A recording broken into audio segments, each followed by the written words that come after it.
Assalamualaikum warahmatullahi wabarakatuh. Anak-anakku semuanya yang aku banggakan, syukur alhamdulillah pada saat ini kita bisa bertemu bertatap muka meskipun dalam keadaan virtual, tetapi tidak mengurangi rasa syukur kita ya kepada Allah Subhanahu wa taala, dan semoga dengan langkah kita semacam ini kita betul-betul bisa mengekspresikan kenikmatan Allah yang diberikan kepada kita. Jadi Allah memberikan suatu ujian, di situ tidak lepas bahwasannya ingin menguji seberapa kecintaannya makhluknya kepada Allah. Jadi ada kalanya memang Allah menguji hambanya itu karena letak cintanya kepada hambanya.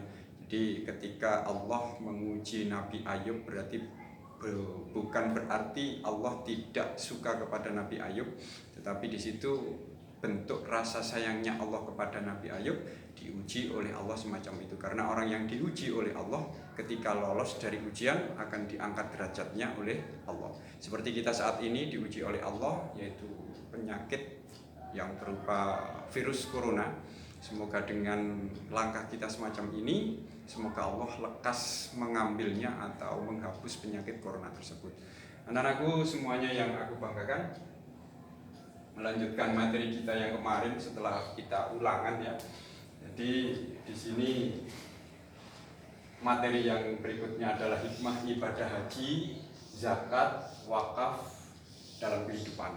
Sebelum kita melangkah ke materi tersebut, kita berdoa terlebih dahulu. Semoga langkah kita termasuk langkah yang diridhoi oleh Allah, bermanfaat baik untuk agama, bangsa dan negara, bisa membanggakan keluarga kita, terutama kalian, bisa membanggakan orang tua kalian, dan semoga tercapai segala keinginan dan cita-cita kita semuanya.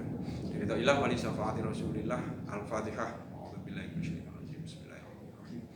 Alhamdulillahirabbil alamin arrahmanir rahim maliki yaumiddin. Iyyaka na'budu wa iyyaka nasta'in. Ihdinas siratal mustaqim. Shiratal ladzina an'amta 'alaihim ghairil maghdubi 'alaihim waladdallin. Amin. Raditu billahi rabba wa bil islami dinan wa bi Muhammadin nabiyya wa rasulah. Rabbi zidni ilma warzuqni fahma. Amin. Anak-anakku semuanya yang aku banggakan, langsung saja kita ke materi karena ini betul-betul banyak yang harus kita bicarakan. Jadi yang pertama yaitu tentang ibadah haji, nanti zakatnya insyaallah minggu depan, terus wakaf juga berikutnya. Jadi yang pertama kita bahas tentang haji. Haji ini termasuk rukun Islam yang kelima. Itu yang pertama syahadat, sholat, zakat, puasa, dan haji. Pengertian haji, pertama pengertian. Jadi menurut bahasa Arab itu adalah menyengaja atau menuju. Menuju kemana Pak Imam? Menuju ke Baitullah. Jadi menuju ke Baitullah yang ada di Mekah sana, untuk beribadah juga kepada Allah dengan waktu tertentu dan dengan cara tertentu. Jadi secara istilahnya itu menyengaja atau menuju ke Baitullah untuk beribadah dan niat ibadahnya kepada Allah pada waktu tertentu. Waktunya tertentu, dalam satu tahun itu satu kali, waktunya tertentu dan caranya juga tertentu.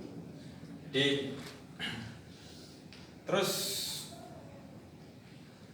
waktunya Pak Umam, waktunya itu di sini sudah ditulis Pak Umam, yaitu mulai bulan Syawal sampai 10 hari pertama pada bulan Dzulhijjah. Jadi 10 hari pertama bulan Dzulhijjah. Selain hari-hari ini yang sudah ditentukan oleh syariat, jadi tidak ada waktu atau selain hari ini tidak boleh melakukan ibadah haji. Jadi kalau berkunjung ke Baitullah, di situ bukan namanya haji tapi umroh. Jadi waktunya tertentu. Ibadah haji itu waktunya tertentu, mulai bulan Syawal sampai 10 hari pertama bulan Dzulhijjah. Jadi 10 harinya pun pertama, bukan 10 hari seluruh bulan Dzulhijjah, tidak, 10 hari yang pertama pada bulan Dzulhijjah. Untuk caranya Pak Umam, caranya juga tertentu. Di situ ada nantinya kita bicarakan ya, ada tawaf, ada sa'i, ada wukuf, ada mabit di Muzdalifah. Mabit itu bermalam, melontar jumroh, dan mabit di Mina dan lain-lain sebagainya. Nanti kita bicarakan. Jadi pengertiannya, saya ulang, menyengaja atau menuju ke Baitullah untuk beribadah kepada Allah pada waktu tertentu dan caranya pun juga tertentu. Itu definisi tentang atau pengertiannya ibadah haji. Terus kita lanjutkan Pak Umam. Kita berlanjut Pak Umam. Ya. Oh, yang kedua yaitu hukum. Adapun hukumnya itu wajib bagi yang mampu. Jadi di sini ada syaratnya yaitu bagi yang mampu saja. Mampu, kalau belum mampu berarti belum wajib untuk menjalankan ibadah haji. Ada dasarnya Pak Umam, ada surat Al-Imran ayat 97. Ayat 97. A'udzubillahi minasyaitonirrajim. Fihi ayatum bayyinatum maqamu Ibrahim wa man dakhalahu kana aminan walillahi 'alan nasi hajjul baiti man istata'a ilaihi sabila wa man kafara fa innallaha ghaniyyun 'anil 'alamin. Di situ man istata'a ilaihi sabila, bagi orang-orang yang betul-betul kuasa atau mampu untuk menjalankan ibadah haji. Jadi dasarnya surat Al-Imran sendiri termasuk urutan surat yang ketiga, dan dasarnya hukum ibadah haji yaitu ayat yang ke-97. Kita lanjut. Syaratnya haji Pak Umam. Syaratnya itu yang pertama Islam. Berarti kalau beragama lain tidak masuk kategorinya untuk berkewajiban melakukan ibadah haji. Yang kedua yaitu balik. Balik menurut agama Islam untuk laki-laki dan perempuan berbeda. Jadi ada balik secara bermimpi atau secara syar'inya, dan ada yang kategori umur. Kalau perempuan ditandai dengan menstruasi, itu juga termasuk tandanya balik. Yang ketiga berakal. Kalau kita bicara berakal berarti melainkan orang gila atau ya memang tidak berakal. Meskipun kaya, meskipun beragama Islam, mampu, tetapi kalau kategorinya tidak berakal, berarti dia seandainya tidak melakukan ibadah haji tidak berdosa karena tidak hukumnya wajib bagi dia. Ada muhrimnya, itu ada muhrimnya. Yang selanjutnya, nah di sini mampu, manis tatoa. Mari ada muhrimnya. Terus mampu. Mampu ini di sini dijelaskan tidak hanya biaya. Yang pertama biaya memang, terus kesehatannya juga mampu. Kalau posisi dia semuanya sudah mencukupi tetapi kesehatannya tidak memungkinkan untuk berangkat, seandainya dia tidak berangkat tidak berdosa karena salah satu syaratnya mampunya tidak terpenuhi. Kesehatan. Keamanan juga Pak Umam, iya keamanannya. Seandainya posisi pada saat itu, misal ada perang dunia ya, di situ yang tidak memungkinkan untuk berangkat ke Baitullah, menuju ke Baitullah, keamanannya tidak menjamin.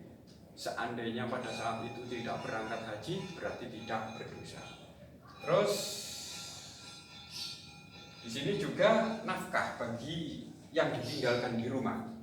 Jadi harus memberi ya uang ataupun bahan pokok di situ selama, kalau biasanya orang Indonesia 40 hari atau 44 atau 45 di situ, orang yang di rumah itu sudah cukup untuk keluarganya semuanya, misal putranya 4 atau 3. Selama 40 hari, seandainya satu harinya berapa, 100.000 sekali 40 di situ berarti 4 juta, atau dikasih di situ ditinggali uang 5 juta atau 6 juta Pak Umam. Iya, karena di sini termasuk syaratnya ibadah haji mampunya itu ya biayanya, ya kesehatan, keamanan, dan yang ditinggalkan juga diberi tinggalan atau sanu, biar selama ditinggal ibadah haji yang di rumah itu tidak istilahnya ngono, kesulitan dalam menjalani kehidupan.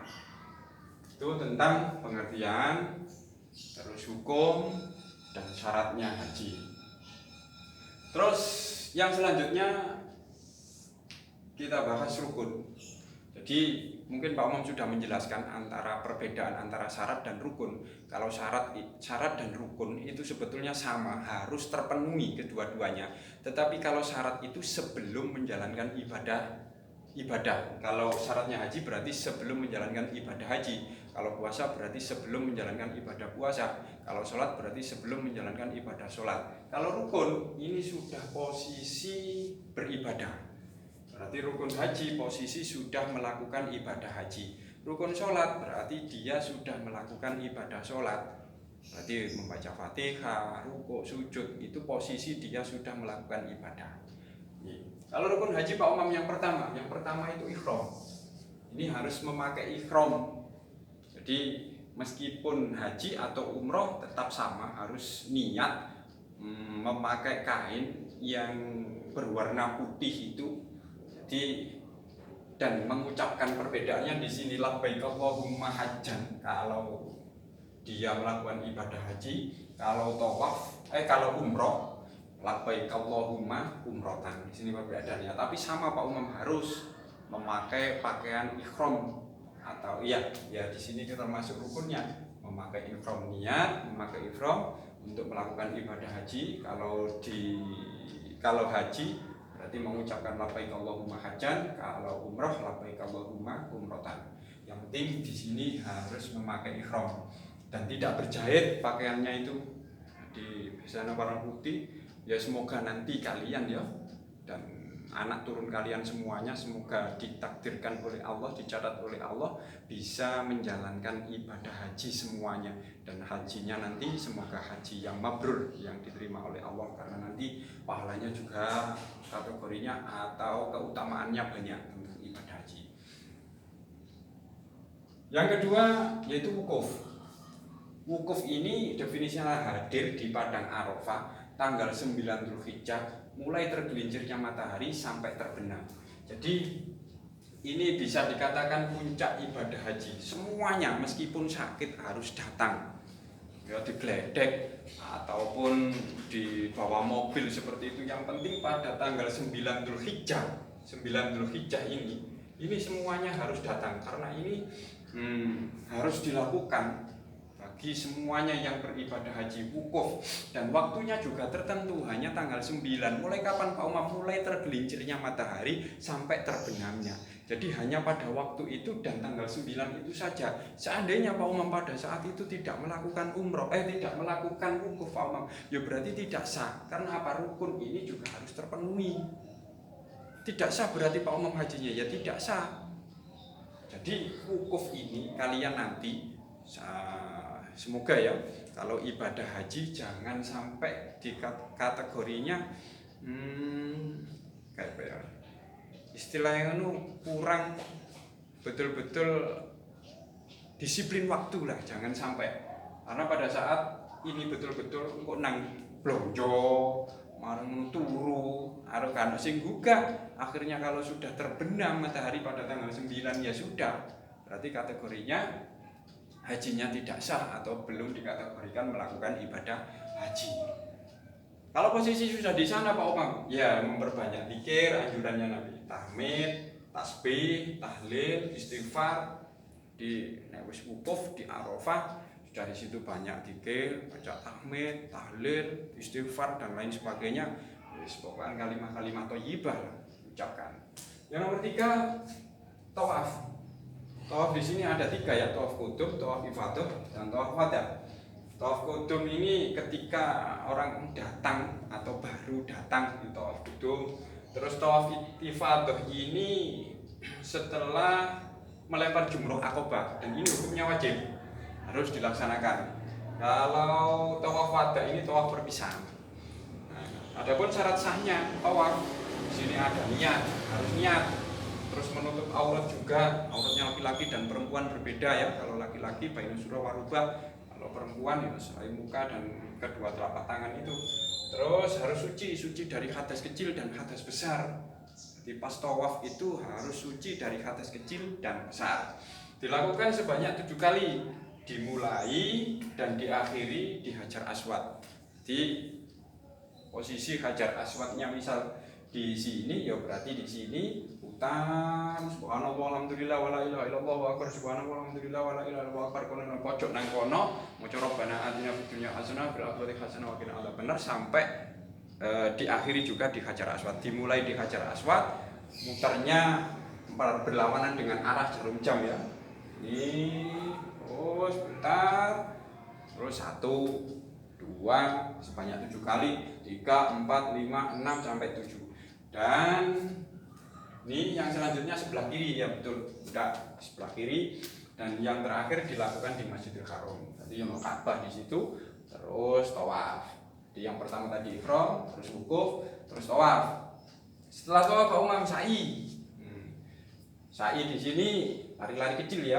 Ini syaratnya ada syaratnya ada 3. Dilakukan sebanyak 7 kali juga, dari Sofa, Marwah, Marwah, Sofa, Sofa, Marwah. Berarti kalau dilakukan mulai Sofa, Sofa, Marwah, Marwah, Sofa sebanyak 7 kali. Nah, startnya di sini berarti dividisinya di sini. 1, 2, 3, 4, 5, 6, 7. Jadi mulai dari Bukit Sofa ke Marwah ya, sa'inya itu 7 kali setelah tawaf ifadah atau tawaf qudum dan di tempat sa'i, lari kecil. Setelah tawaf ifadah atau tawaf qudum melakukannya dan di tempat sa'i. Ya, yang kelima, tahallul. Tahallul, motong rambut minim 3 helai rambut. Plontos Pak Umam, entekno rambutnya, boleh Pak Umam, boleh. Di minim 3 helai di situ. Dan yang terakhir adalah tertib. Tertib itu tidak boleh dibolak-balik. Pak Umam, mumpung sepi ya, saya tahallul dulu atau saya sa'i dulu. Sekarang orang-orang tawaf Pak Umam, saya wukuf saja, nggak bisa. Ini waktu apa jenenge urutannya atau rukunnya ini harus tertib. Jadi syarat yang nomor 6 itu harus tertib. Mulai ihram, wukuf, tawaf, terus sa'i, tahallul, dan yang keenam rukun haji tadi ada 6. Terus jenis ibadah haji itu ada 3 ya, tamattu, ifrad, dan qiron. Tamattu itu umroh dulu, kalau ifrad itu haji dulu, kalau qiron itu bersama-sama. Dan keutamaannya amal ibadah yang paling utama, terus bisa dikatakan jihad, menghapus dosa, dan tidak ada balasan kecuali surga. Jadi itu tentang ibadah haji. Jadi Pak Umam sekali lagi semoga kita semuanya ya, kalian, keluarga kalian, orang-orang yang kalian sayangi, dan anak turun kalian, anak turunnya Pak Umam dan keluarganya, semoga bisa menjalankan ibadah haji dan haji yang mabrur yang diterima oleh Allah, karena keutamaannya luar biasa di sini. Paling utama, termasuk ibadah yang paling utama, tergolong jihad, terus menghapus dosa, dan tidak ada balasan kecuali surga. Oke, itu yang bisa saya sampaikan. Kurang lebihnya Pak Umam mohon maaf yang sebesar-besarnya. Ihdinas siratal mustaqim. Wassalamualaikum warahmatullahi wabarakatuh.